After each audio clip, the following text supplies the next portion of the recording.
Un cordial saludo. Mi nombre es Tyron Achuri, filósofo egresado de la Universidad Nacional de Colombia, magíster en Educación de la Universidad Pedagógica Nacional y docente en la actualidad de la Universidad Nacional Abierta y a Distancia. Agradezco ampliamente la invitación del doctor Pedro Acosta para participar en este evento en homenaje a quien fue maestro mío y de muchos otros filósofos en Colombia, el profesor Guillermo Hoyos.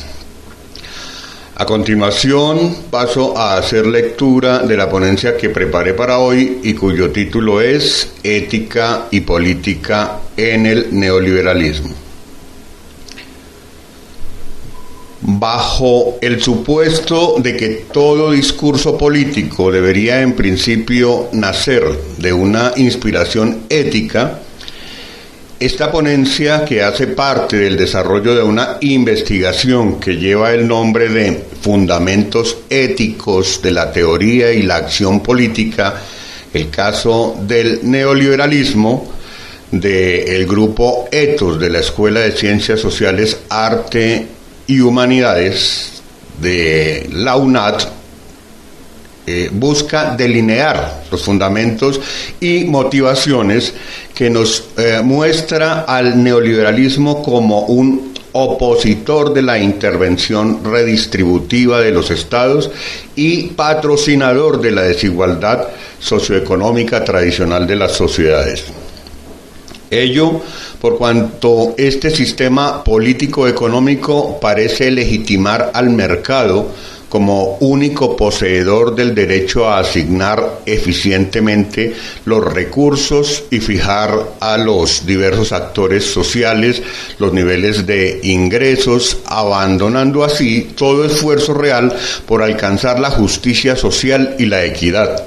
a la par que enmascararía la verticalidad que ideológicamente le soporta con reformas tibias que se muestran como pálidos intentos por la democratización de la propiedad privada. En definitiva, la preocupación por lo ético-moral, desde esta perspectiva, nuestra inquietud está relacionada con el interés por lograr una comprensión más profunda y estructurada sobre cuáles son las fuerzas sociales, normas de conducta, intereses culturales, saberes que en resumen se manifiestan en el marco de lo cotidiano y el llamado sentido común de la sociedad, subordinado todo ello a los intereses económicos de una élite, pero que se manifiesta como el pensamiento cotidiano y el sentido común de la mayoría de la gente. En otras palabras, nos ha preocupado el determinar cuál es la intención y alcances del neoliberalismo real respecto a sus enunciados teóricos, así como frente a las problemáticas sociales concretas del mundo contemporáneo. Entidades internacionales como el Banco Mundial, el Programa de las Naciones Unidas para el Desarrollo, la Organización de las Naciones Unidas para la Agricultura y la Nutrición, el Programa Mundial de Alimentos y la Organización Mundial de la Salud, coinciden en informarnos cosas como que más de 1.000 millones de habitantes en el mundo pasan hambre y otros tantos se encuentran desnutridos. Los datos que estas organizaciones nos entregan dicen, palabras más, palabras menos, que alrededor de 1.000 millones de seres humanos viven con un poco más de $1 por día, que cerca de la mitad de la población mundial vive con apenas un poco más de $2 por día, que cerca de 500 millones de niños sufren de bajo peso, producto de la desnutrición, que cerca de la mitad de la población mundial viven con apenas un poco más de $2 por día, que cerca de 500 millones de niños sufren de bajo peso, producto de la desnutrición, que más de 800 millones de adultos en el mundo son analfabetos, de los cuales 2/3 partes serían mujeres. Y bueno, con todo lo anterior hay que tener en cuenta que estos datos son emitidos por entidades internacionales que de una u otra forma están encargadas de decirnos durante los últimos 60 años que año a año las condiciones de vida de la humanidad mejoran. Entre comillas, mejoran. Cada vez más gracias a la implementación de las recomendaciones que estas entidades hacen a la inmensa mayoría de los gobiernos del mundo. Y claro, cuando no mejoran o incluso cuando empeoran, lo atribuyen al hecho de que no se implementaron las recomendaciones sociales, económicas y políticas del modo correcto. Sobre la mortalidad infantil, las cifras suelen variar en miles según la fuente consultada. No obstante, la UNICEF, que suele manejar las cifras más conservadoras en este punto, nos dice que alrededor de 26.000 niños mueren diariamente en el mundo por hambre. Igualmente, la Organización Mundial de la Salud nos dice que cerca de 1.000 millones de personas no tienen acceso al agua potable. Para rematar, el Banco Mundial llega a la afirmación según la cual el 20% de la población mundial posee el 90% de las riquezas del mundo. Y son precisamente estas entidades las que directa o indirectamente predican e imponen una serie de medidas socioeconómicas que en mucho no son sino la forma amable como el neoliberalismo asume su responsabilidad social con el mundo. En cierta medida, reconocen lo que no se puede ocultar. Aún así, las cifras son alteradas por lógicas poco lógicas. Solo para ilustrar la idea, se clasifica como indigente a quien gana menos de $1.25 y como pobre a aquel que gana entre 1,26 y $2,50 al día.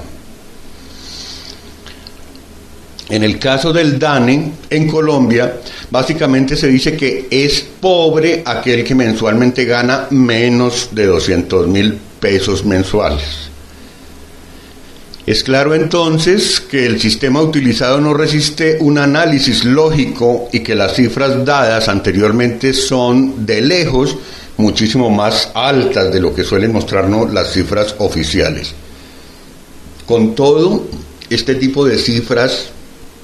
han sido enunciadas durante los últimos 50 años y lo cierto es que cada vez parece más cierto que tanto a la mayoría de la población en general como a los gobernantes en la práctica les parece una situación normal. Sobre este punto nos dice el profesor Carlos Zorro lo siguiente: sin embargo, si se observa la otra cara de la moneda, tampoco parece sorprender ni generar ningún tipo de reacción entre la mayor parte de la población y menos aún entre la mayoría de sus líderes que la situación esbozada coincida con la existencia de una gran riqueza material concentrada en un número relativamente pequeño de países y controlada por una ínfima proporción de personas. Esta riqueza, por lo demás, es tan grande que según los análisis realizados previamente a la adopción de los objetivos del milenio, bastarían alrededor de 5 años de aplicación sistemática de los recursos mundiales para erradicar la miseria extrema que surge acerca de la quinta parte de la humanidad. Pero el hecho de que no sea la falta de recursos materiales la que impide superar las carencias enunciadas y que éstas hayan tendido a perpetuarse y aún a crecer en medio de un mar de abundancia, solo genera reacciones de insatisfacción y protesta en pequeños grupos de intelectuales o activistas cuyas voces difícilmente son tomadas en serio. Hasta aquí el texto del profesor Carlos Zorro en Ética, Justicia e Ideología en el Desarrollo. Sobre esta base concreta descrita anteriormente, abordamos entonces la pregunta por la relación entre ética, política y el discurso neoliberal contemporáneo. Hablar de la ética, del neoliberalismo desde una perspectiva histórica, implica hacer el esfuerzo por tomar distancia de la simpatía o antipatía política que dicho discurso nos puede generar. Del mismo modo, hablar de la ética del neoliberalismo implica que nuestra propia idea de la ética pueda admitir valores que de suyo le son intrínsecos a un discurso ideológico de carácter económico y político. Es decir, que no sería válido plantear de inicio una crítica a una postura ético-política determinada con base en el hecho de que dicha postura no coincide con la nuestra.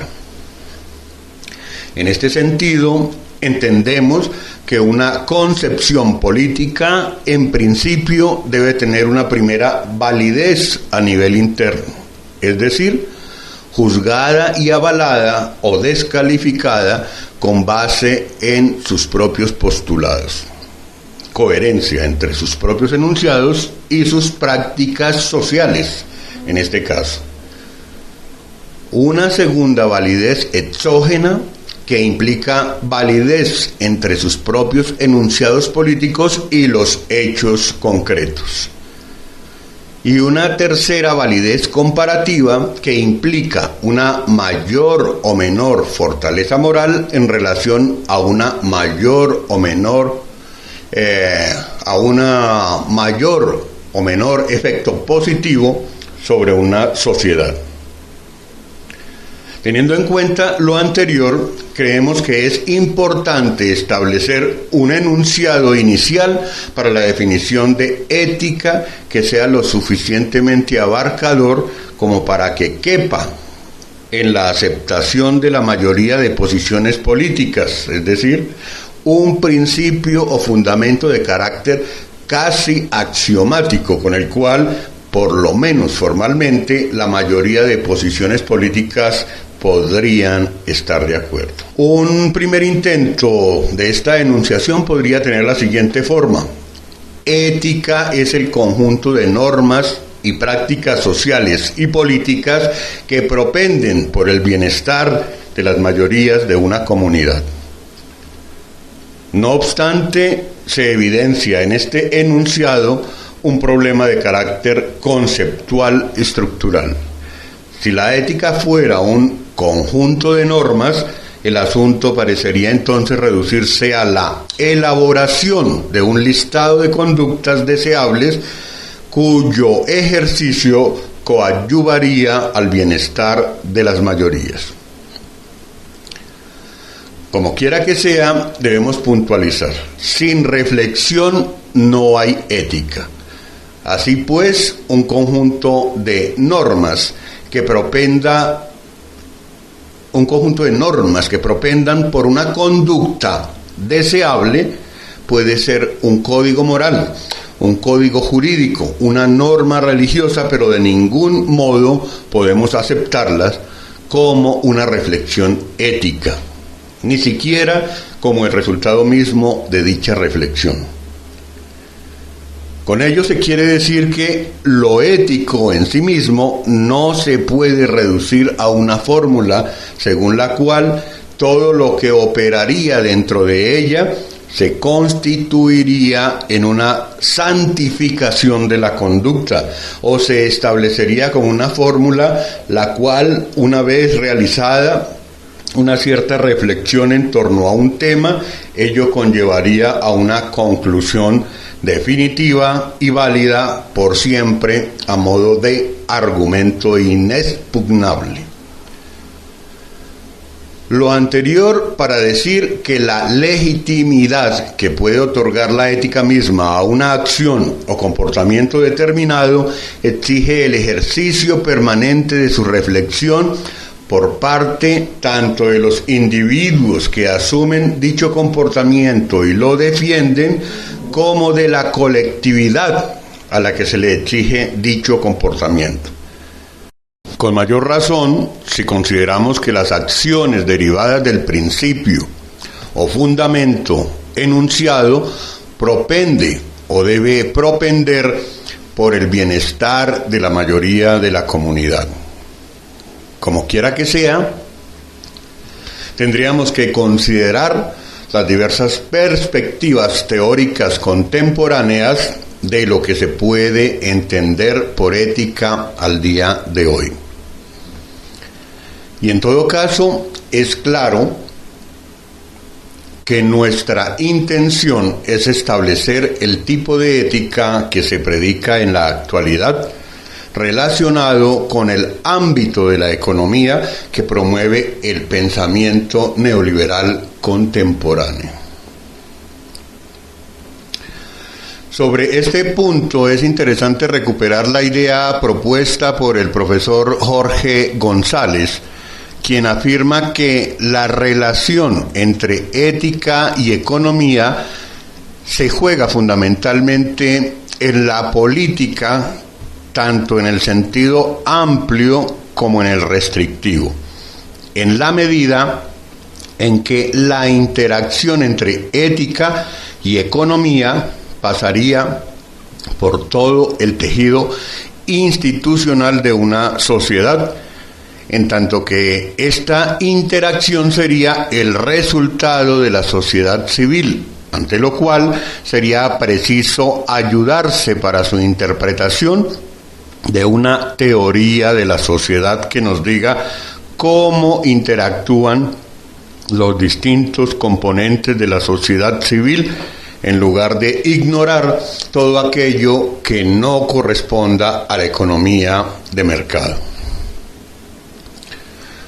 Jorge González, en Economía y Ética, ensayos en memoria de Jesús Antonio Bejarano. Pero además es claro que precisamente es la economía la que permite prever y generar cambios en la restricción presupuestal de cada sociedad.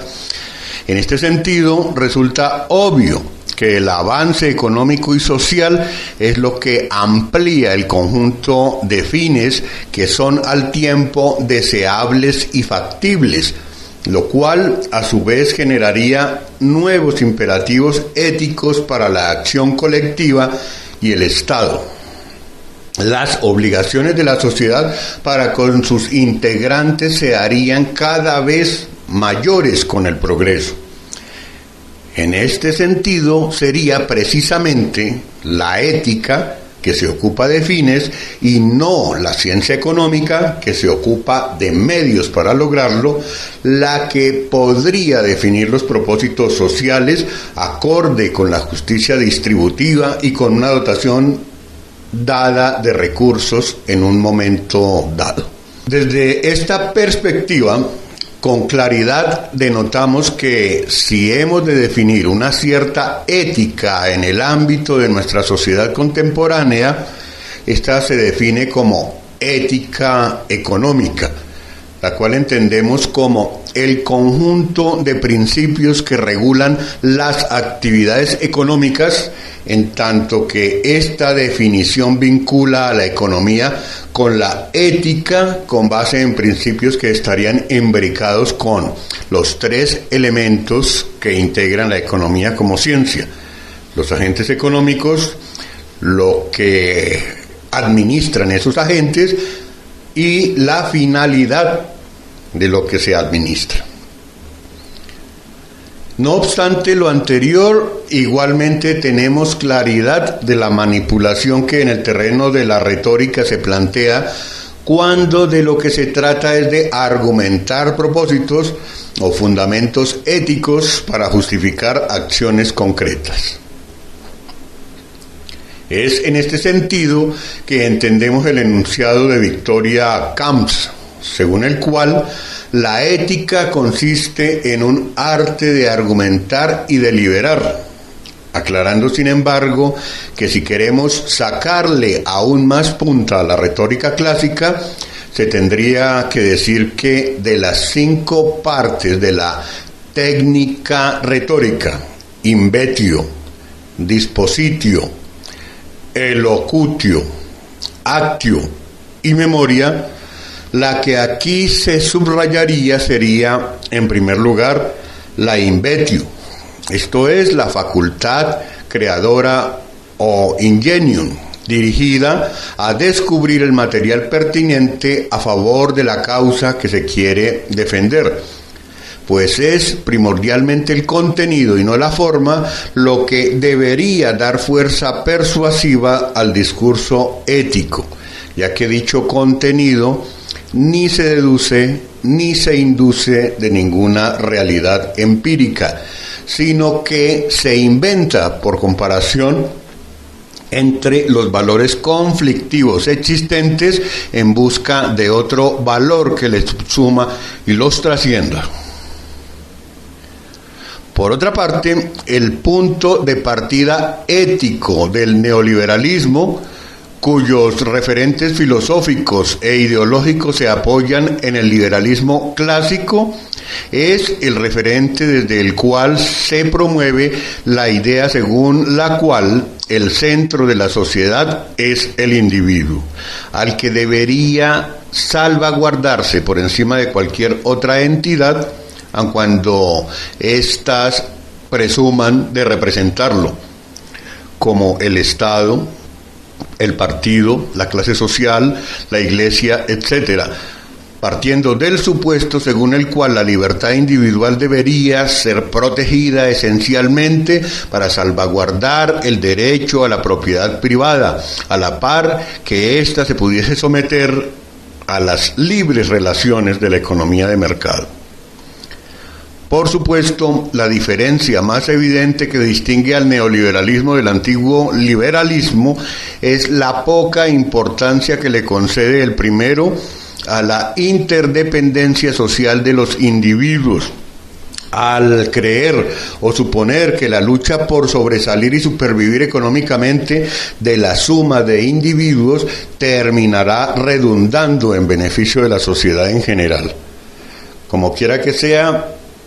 de esta posición se podría atisbar las propuestas de una ética que propondría el culto al individualismo. Llegamos a este punto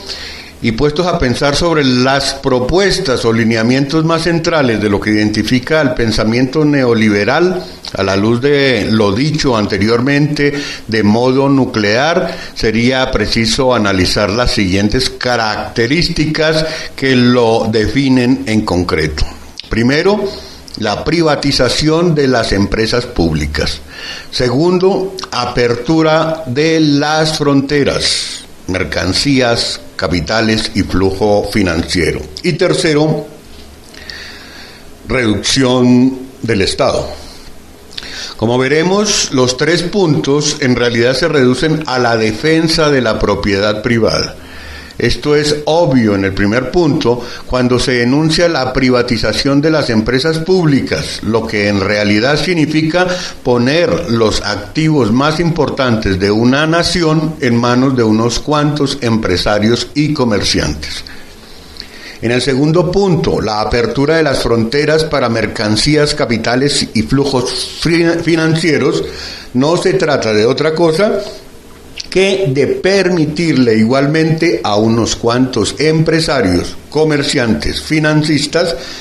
que sus capitales privados, sus propiedades, se muevan en cuanto mercado del mundo les parezca, con el único fin o el fin primordial de que sus capitales crezcan aún más. En cuanto al punto 3, reducción del Estado, igualmente se apunta a que el papel fundamental de este se reduzca a defender los intereses de los mismos empresarios, comerciantes y financistas que por su poder económico pueden hacerse a los activos más importantes de un país. Le hace nuevamente defensa de la propiedad privada. En este sentido, podemos afirmar que el ideal con el que sueña el neoliberalismo sería incluso la privatización del Estado mismo. Punto que en varios aspectos, en cierta forma, ya han alcanzado, si se tiene en cuenta, el círculo del poder económico alrededor del que gira el poder político. Cada uno de estos puntos anteriormente mencionados han sido promocionados y avalados por los denominados teóricos del neoliberalismo, con Hayek en Caminos de Servidumbre a la cabeza. Reseñar entonces el hecho de que estos puntos pueden llegar a mostrarse como éticos en el sentido de que muestren como si efectivamente este tipo de acciones apuntara de manera central al beneficio general de las diversas comunidades de toda nación que se acoja a este sistema, es la tarea central de esta ponencia. Del mismo modo, es importante develar los motivos por los cuales un sistema tan claramente injusto en la distribución de los recursos logra la simpatía y el aval de muchos grupos humanos, o si se quiere, de los estratos bajos y medios. Es decir, ¿cómo es posible que muchos pobres del mundo defiendan o por lo menos toleren políticas que en principio benefician primordialmente a los estratos más altos de un país? En el núcleo de la ideología neoliberal, cuyo referente se encuentra en los principios mismos del liberalismo, se encuentra la propiedad privada, la cual de hecho se la llega a identificar y confundir con la idea de libertad. En cierta forma, es la postulación teórica según la cual la concreción de la libertad como abstracción en su materialidad se constituye en propiedad privada. Con base en todo lo anterior, aventuramos algunas hipótesis que por la brevedad que requiere este espacio no alcanzamos a desarrollar. Tales hipótesis son, primero, el enriquecimiento de una persona, la acumulación de propiedad privada, aún como capital, es proporcional al detrimento de la potencialidad de propiedad privada de muchos. 2. La transmisión directa de riqueza a los herederos de propiedad privada extensa es la perpetuación del detrimento de la potencialidad de propiedad privada al tiempo que se constituye en uso, gozo y utilización libre de frutos que no se derivan del trabajo propio y que por ende no participan de un supuesto estado originario de igualdad de condiciones entre hipotéticos competidores. Con base en el análisis y de construcción del modo como se establecen epistemológicamente las categorías, se evidencia que el uso del término propiedad privada para referir cantidades de propiedad extensa, asemejándola a la propiedad mínima, a la propiedad personal y a la propiedad supraextensa, es un uso ilegítimo. Es un uso ilegítimo en la medida en que compara unidades de la propiedad cualitativa y cuantitativamente no comparables. en el ámbito de las categorías algo tan ilógico como aquella taxonomía absurda que clasifica al pez dorado ornamental y al tiburón blanco como iguales, en tanto que son peces. 4. Que la denominada mano invisible, señalada por Adam Smith en el siglo XVIII como mecanismo perfecto, según el cual, sin intervención estatal, ésta terminaría regulando el mercado, logrando un equilibrio ideal, se manifiesta en el siglo XXI como una mano negra que interviene soterradamente desde un estado semi-privatizado donde los apellidos de los cargos más relevantes no dejan de repetirse en el transcurso de la historia de un país determinado. En ese sentido, creemos que se vislumbra el contenido de la ética neoliberal en su estructura conceptual y en la praxis misma de la denominada economía de mercado, quedando claro que la idea de propiedad privada es uno de los pilares sobre los que descansa la fundamentación ética de la teoría política del neoliberalismo. No obstante, es cierto igualmente que un cierto tipo de valores, cada vez más arraigados en la mentalidad contemporánea, han fundamentado la acción política en el ámbito de la tendencia neoliberal. El egoísmo es uno de esos valores, pregonado por Adam Smith en el siglo XVIII, que lo lleva a afirmar que el hombre reclama en la mayor parte de sus circunstancias la ayuda de sus semejantes y en vano puede esperarlas solo de su benevolencia, y solo la conseguirá con mayor seguridad interesando en su favor el egoísmo de los demás y haciéndoles ver que es ventajoso para ellos hacer lo que les pide, ya que no es la benevolencia del carnicero, del cervecero o del panadero la que nos procura el alimento, sino la consideración de su propio interés, pues no invocamos sus sentimientos humanitarios, sino su egoísmo, ni les hablamos de nuestras necesidades, sino de sus ventajas. Hasta aquí Adam Smith en La riqueza de las naciones. Por supuesto, esta idea hizo carrera en la ideología del liberalismo clásico y volvió a ser retomada con mayor fuerza por el neoliberalismo contemporáneo, con refuerzo incluso desde el ámbito de la biología, que en boca de Richard Dawkins, con su idea del gen egoísta, la refuerza desde su disciplina al afirmar que somos máquinas de supervivencia, autómatas programados a ciegas con el fin de perpetuar la existencia de los egoístas genes que albergamos en nuestras células. Una segunda instancia a considerar es el espacio imaginario dentro del cual el egoísmo aparentemente innato del ser humano se pueda desarrollar hacia su objetivo macro, es decir, hacia la propiedad privada supraextensa. Este espacio imaginario fue concebido como idea por el tiempo en que se dio la Gran Depresión económica norteamericana y en cierta forma diríamos que tuvo el papel de levantar el ánimo posiblemente ante la catástrofe del momento. En efecto, el historiador estadounidense James Truslow Adams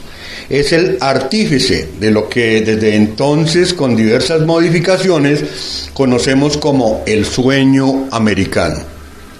que se refería en ese momento a la idea según la cual la prosperidad depende de modo individual de las habilidades de uno y de su trabajo. en contraposición a la idea de que el destino económico de cada quien está restringido al lugar que se ocupa en la jerarquía social. Véase la idea en el texto La épica americana.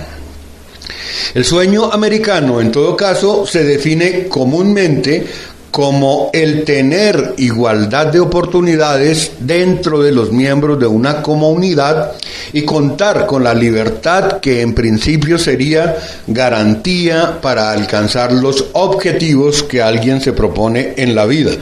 Todo ello con base en la voluntad de triunfar.